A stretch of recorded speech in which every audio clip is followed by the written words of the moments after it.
Перед нами, впереди нас, дикое необитаемое ущелье Нил-Чож. В начале 20 века при входе в это ущелье находилась ингушская башня населения Нил. С левой стороны у нас стена, хребет Цори-Лом. Вдоль хребта Цори-Лом проживало ингушское общество Цхора-Шахар. А за хребтом Цори-Лом обитали ингушские общества Орцхой.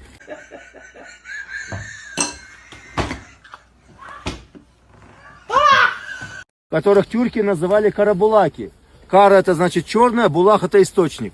Потому что у них из земли выступала нефть, лужи нефти.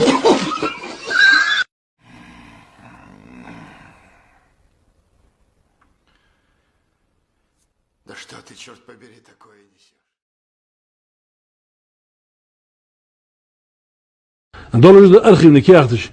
Потому что их чуть ли не приглашали для того, чтобы они вели животноводство на этой территории и так далее.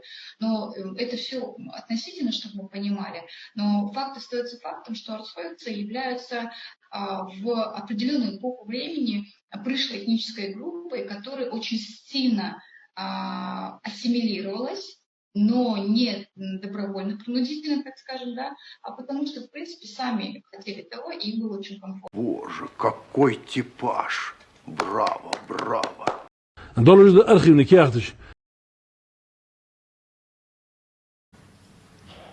Я чеченец. Представляю род Тьечой из сообщества Орстхой.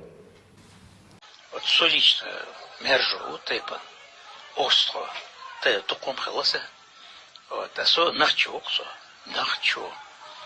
И страшно горжусь тем, что Аллах Всемогущий создал меня чеченцем. А все шаги у нас ведут к чему? Ведут обязательно, что мы где-то прокалываемся, где-то это.